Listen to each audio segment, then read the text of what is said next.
Good morning, everybody. Welcome to Rugby Chat for the 17th of February, episode number 5, season 30. And, well, before we kick off the proceedings, I do have to give a humongous shout out because, as you can see, by the top right, left-hand corner, whichever way you're looking at us, we have a sponsor. And we'd like to thank the team at Foursquare Friends Joseph Glacier for jumping on board and supporting our show. So to Josh and the team there, I hope the weather is a bit better for you guys down there on the coast than it is here in Wellington, where it's still raining. And of course, the weather has been affected over in the Canterbury region as well. But you can... There's their address if you need all your groceries and stuff like that. Head along to Foursquare Franz Joseph and on the main highway there in Franz Joseph, or go and visit their Facebook page, Foursquare Franz Joseph, and they will sort you out some awesome deals in this time of cost of living, as they say.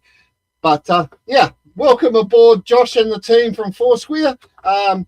Absolutely love your support to the Rugby Chat universe.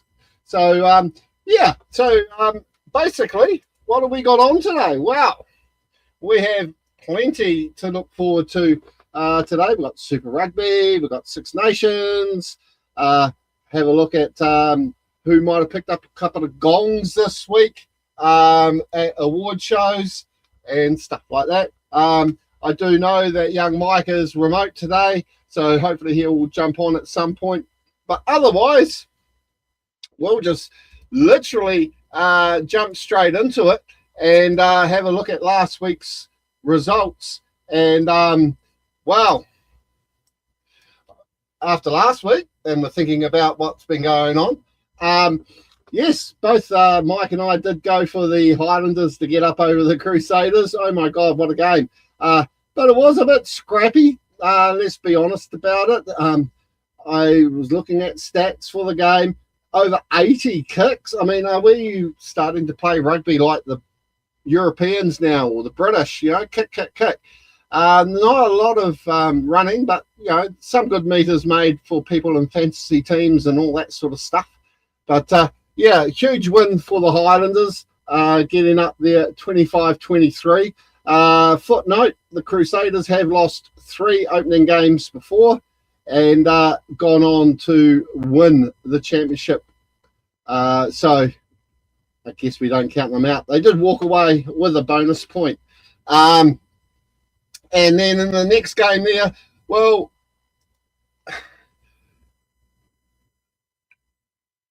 Sorry, I just got thrown by Mike, who is online doing a bit of a remote, and he's saying, well done to the Mayor of Friends. So, yep. So there you go, Josh. He's you've got the tick of approval from Mr. Sheehan.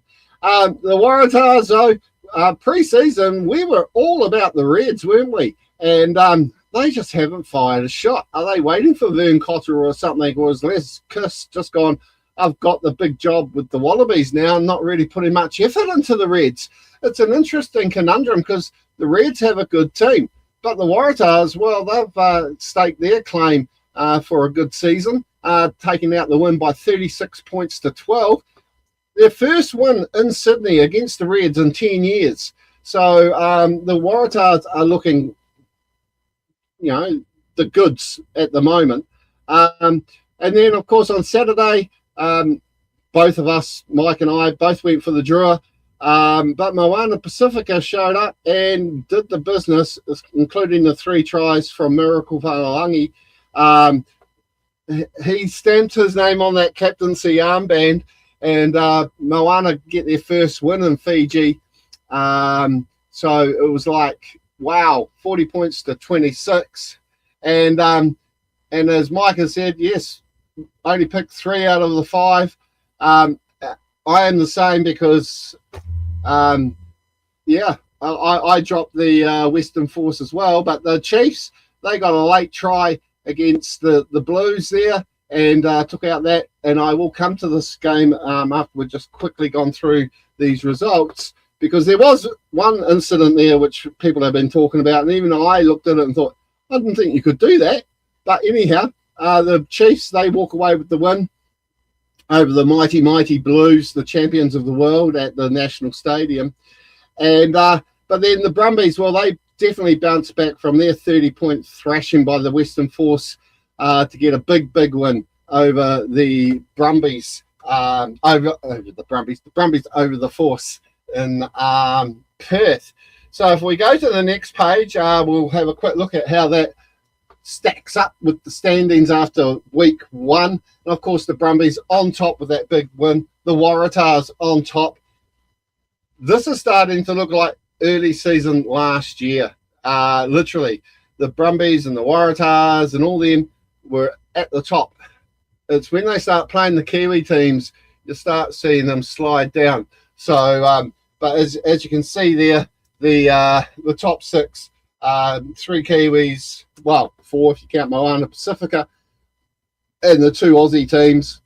Of course, the Hurricanes had the bye, so they have the privilege of being in 8th place without a point. And but then you got the Drua, the Reds, who I did not expect to see so low on the table, and then the Force, who after a really, really good pre-season seem to be back down to earth again. So that is the table. It'll be interesting to see how it all goes. I believe this week the Queensland Reds have the bye, so at least they can go home and lick their wounds. In the points, player of the year, Jorgensen. Wow. I was looking at this list going, I had both of those guys in my fantasy team, Jorgensen and Whaalangi. I actually did give young Josh a shout out that Jorgensen would be one to watch. And, well, yeah, he did really, really well picking up, him and Miracle picking up 9 points in the, I don't know how they work out their points, but somehow they do. And, yeah, so they must have, what, three people voting, 3, 2, 1. That's the way I look at it. And, yeah, so Jorgensen and Whaalangi. Only the one couple of Kiwis there, Tupavai and Tangatau, who must be knocking on the door of a black jersey this year. The fantasy teams, the team of the week, so Rugby Fantasy say, were in that front row. We had Van Leek, Tucker Ahau from the Chiefs, and Tarval from the Blues. And then, of course, we had Tupai Vai and Cale Craig in the locks. And then in the Lucy's, Whaalangi, Cale, and Charlie Gamble, another one I had there. Hotham, even though he was behind the losing pack of the Crusaders, was rated the top scrum half. Meredith, of course, well, I mean, a 50-point win, he had to be there, didn't he? And then Pritchard, Samatama Vaudry for the Drua, and Jorgensen and Longamasi from the Drua and Droasi as well. So, yeah, some interesting picks there for team of the week. But if we look forward to this week, my Hurricanes, they begin their campaign on Friday night against the Moana Pacifica boys, who will be flying back from Fiji and arriving at the stadium here in Wellington for a 7:05 kickoff. Word is still not through yet about how Ruben Love is. He did pick up an ankle injury, which will be a real shame because I think he was set for a big year. So they may rest him, is my inside word. But they may rest him for this match, just give him another week to get over that niggle of an ankle injury he picked up in training. So, of course, there's only one team I'm going to go for there, and that is the Hurricanes to get their season underway. Hopefully the weather is cleared up a bit more by Friday. There is still a bit of rain floating around, but I think, yeah, I'm going to go the Canes. And as I said, Mike has been remote today, and he is going Canes surely by 12. Well, yeah, I'm going to go 13 plus to the Canes because they really need to get the ball rolling and get that head start on the Crusaders. Otherwise, after watching that, you can sit back and watch the Waratahs. Waratahs playing the Drua at Sydney again. Now, the Waratahs are going to be really, really hard to beat in Sydney, and I think poor old Drua will be feeling the effects of their beat up from Moana last weekend. And I'll be going the Waratahs there to win this again by probably 13 plus. Mike has just said that he's just read something about Love, and it's just a sprain. And the Canes are also going to be on Sky Open. So if you're in New Zealand, you can watch that game for free instead of going onto the Sky pay channels. So that's awesome to hear.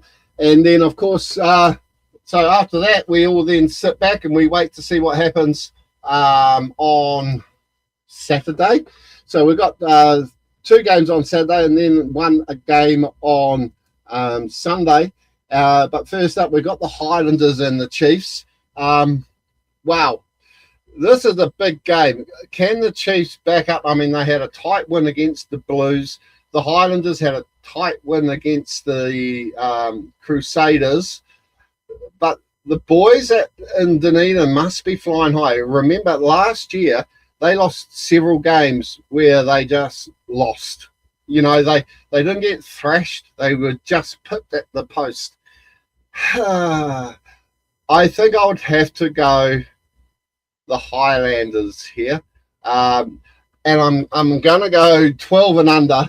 I think it's going to be quite a tight shuffle here. And so, yeah, the Highlanders against the Chiefs. I think the Highlanders will be buoyed by their win against the Crusaders. And though the Chiefs are a huge team, they're a big team, big pack, big backs, I think the Highlanders' heart will get them over. And I'm sure they'll have a few more people in the grandstand cheering them on. And then at 9:30 on Saturday night, the Force host the Blues over there in Perth. Now, this 9 o'clock, but it will be a mid-afternoon game because of the time difference. I'm actually going to go the Force to win by 12 and under. Now, I'm not saying that because of my hate for the Blues, but I just think if the weather has been like it is, 30 degrees plus, I've got a feeling the Blues might feel the weather, especially coming from our early winter here in New Zealand. And I think the Force might get up here. I think they would have learnt a lot from their defeat last week. And I just think the Force would have tightened up a few of their mistakes. And I think the Blues will be throwing everything at them. And when they start throwing it around, they tend to make mistakes as well.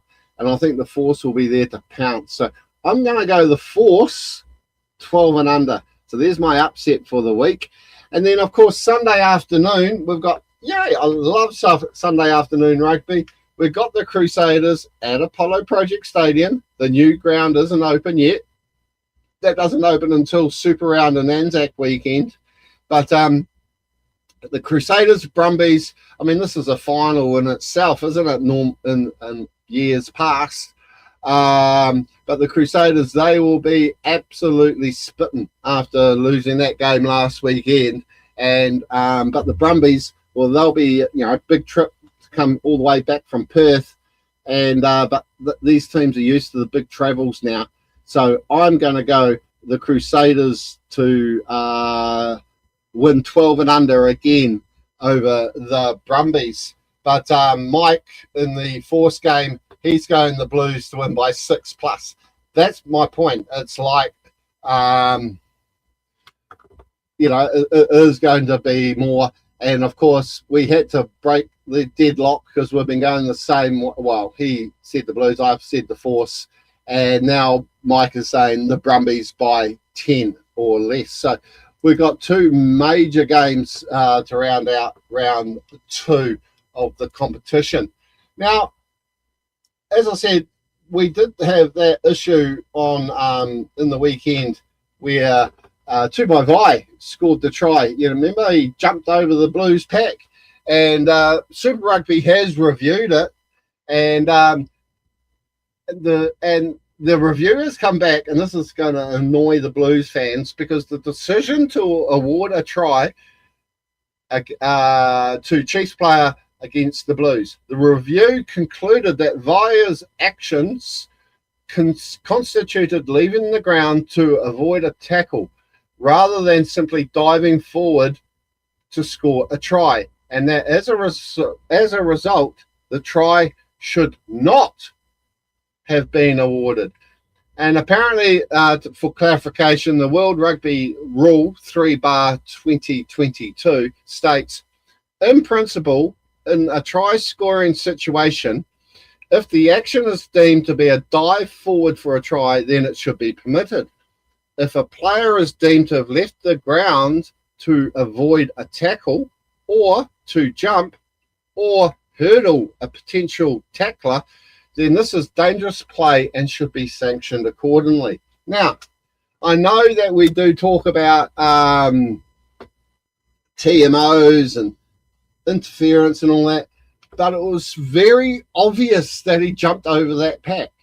And I remember seeing stuff like that before, going, oh, jump over the pack. And my mate Wayne going, they can't do that. It's illegal. And I'm going, yes, you're right. They can't do that. So how did he get away with it? Is it because the TMO's power has been pulled back a bit?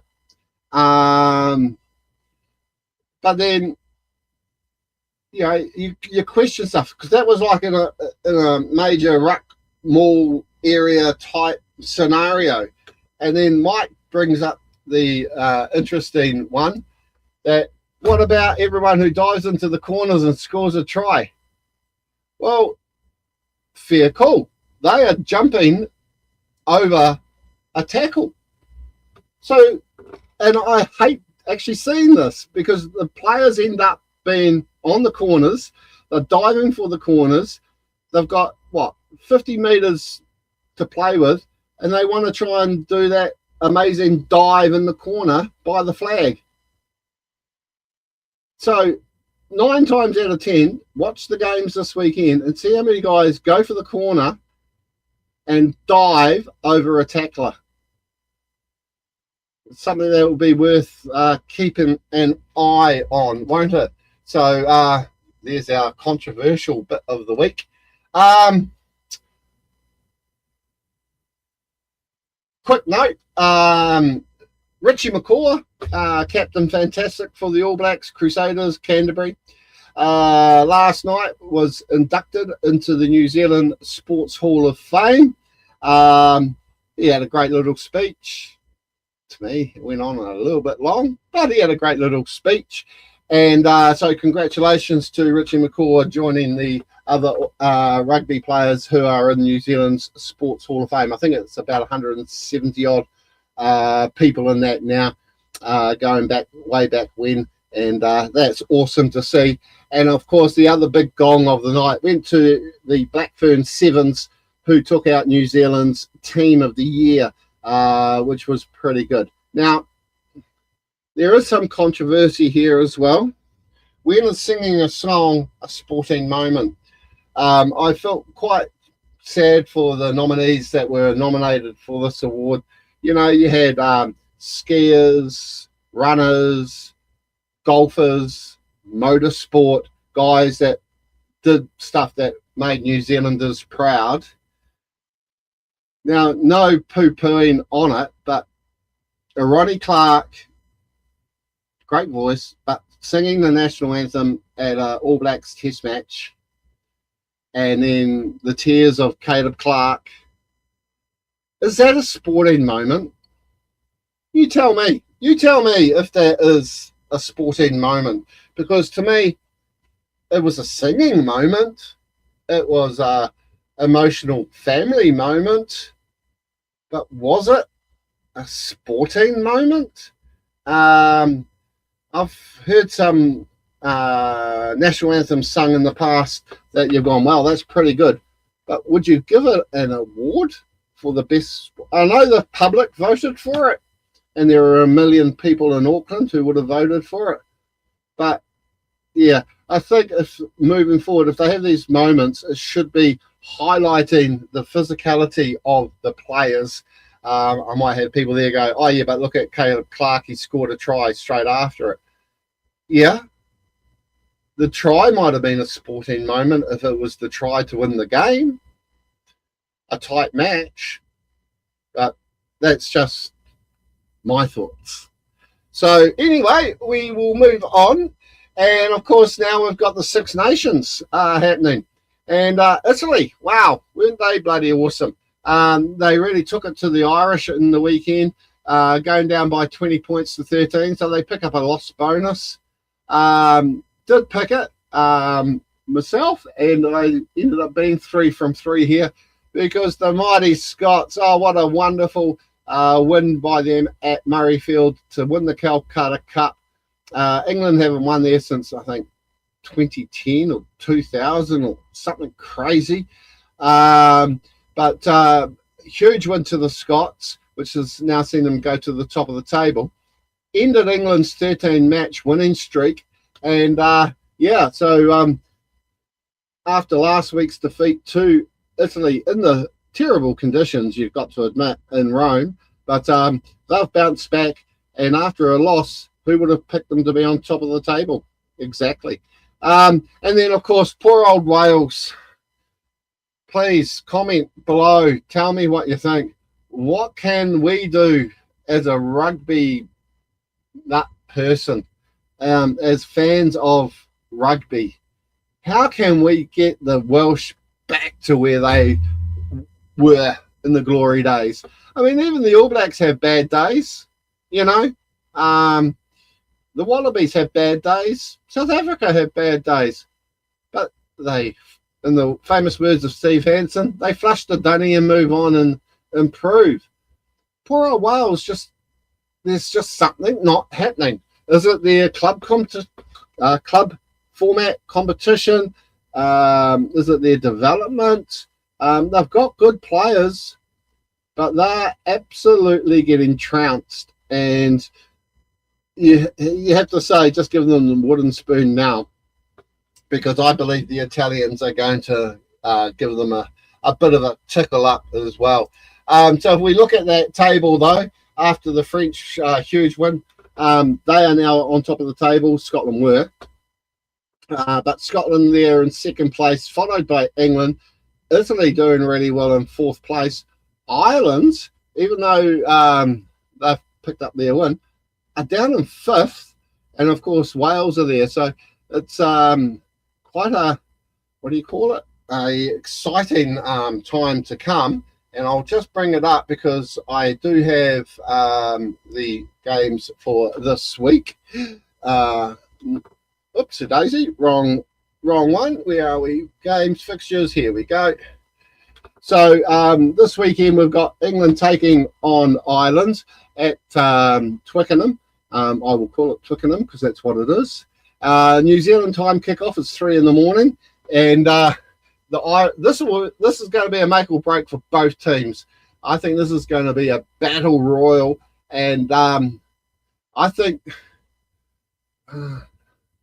No, I'm going to go for Ireland. I was going to go England, but I'm going to go for Ireland because they've had a really slow start to the Six Nations Championship, and I think them picking up a win at Twickenham will really shake up the whole Six Nations competition and bring the English back down to earth.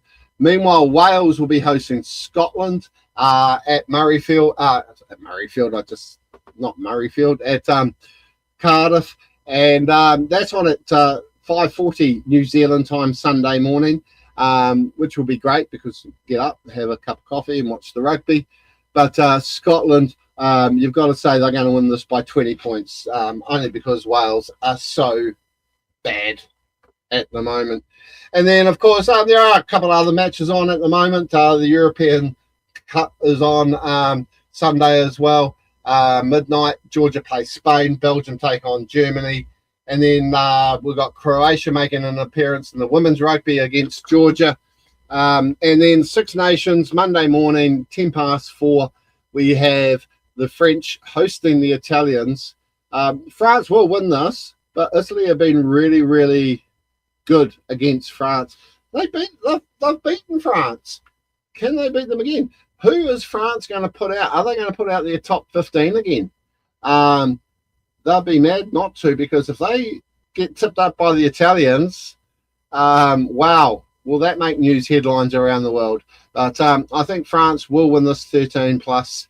And then, as I said earlier, for the earlier games there, you can also watch Switzerland playing Netherlands and Portugal taking on Romania. I will get to those games in a moment. But what I was going to do, and I completely forgot about, was in the Super Rugby Pacific. I started off with a hiss and a roar, and but then I ended up on 602 points, thinking, oh, that's not too bad. But once they had done all the little bits and bobs, I ended up being in second place behind Josh Hannon, whom I don't actually know whom he is, but he's in our group. Just ahead of Josh from Foursquare friends, Joseph Glacier. I'm just ahead of him and a couple of other interesting characters in our group there. But if I have a look at the reason I'm bringing this up is because what I want to do is I'll just see if I can blow this up a bit. Here we go, so people can see. I was asked, who should we have in our teams this week? Well, if we look at last weekend's stats and the player ratings for your fantasy team, of course, Miracle. Well, I won't be sacking him in a hurry. I'll keep him in my side. Same with Max Jorgensen. Tarval, will he go back to back or what? I mean, it's hard to pick now. I do like waiting until the teams are announced on Wednesday night, Thursday. But do you throw in Dalton Papali'i? Do you look at, I got Samasoni Taka'ahau, who picked up a try for me. But it's not just the tries. I mean, the thing is, you get your points as well from meters gained. And if you had Will Jordan in your team, that was a healthy number of points. And I think that's why there are so many people on like 800 points already, because I didn't have Will Jordan in my team. But you got Nanai Satoro, Jorgensen, whom I had, Pritchard, Corey Toole from the Brumbies, Jock Campbell, Nariki, Greeley, Caleb Clark. So it's still early days in the fantasy rugby. And so what I'm saying is maybe look at those guys for those bonus points. Guys that do clean carries, you've got the chap Eli from the Drua. A lot of ball carrying going on there, especially from the Drua. Torian Barnes, a bit of word out there about him. So what I'm saying is check out the Super Rugby website and check out the player rankings. I mean, clean breaks, you get points for that. Defenders beaten, you get points for that. As you can see, Will Jordan is up there all the time, isn't he? Lineouts won, you get points for that, so, and then offloads sitting on top, Tava Nawai. So have a look at those stats, because I think, I think it is going to be an interesting way to score points. I'm going to throw a name out as a bolter for scrum half this week, and it's going to be Falau Fakatava there, who's currently in third place on offloads. I think he's going to be in for a big game this week against the Chiefs. So keep an eye out for him. Right, where are we up to? So I'll just get rid of that. And oopsie daisy, I just clicked the wrong machine here. Here we go. Get out of that and come back to here. And so, as I said, Rugby Europe is on at the moment, and I'll just get. It's a bit hard doing this all by myself today, people, but that's okay. Round 2 results were through. Germany, after their big win last week against Romania, came back down to earth in Germany and went down to Portugal by 68 points to 12. Spain continued their winning ways, winning 53-14. The Georgians were hosted by the Netherlands, walked away with a big 61-12 win there.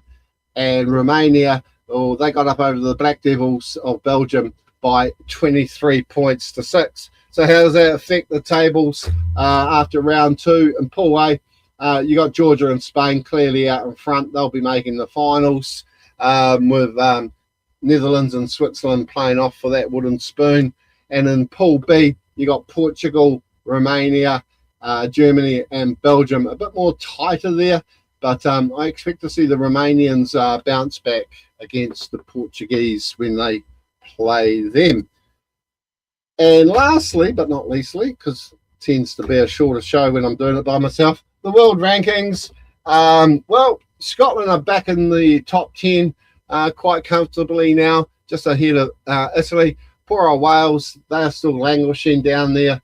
And unfortunately, when they play teams like the Scots or whatever, they are quite close together. So Scotland should, in theory, pick up some bonus points there. The France Italy game, not too sure. Italy could pick up points against France, but if they don't, France won't make really a big impact at all on New Zealand or South Africa at the top of the table. And of course, England and Ireland, 4th and 5th in the world. One of them are going to swap places in the weekend or stay the same. So yeah.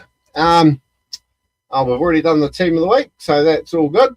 So we'll get out of that, come back to there, and try up our advertiser again.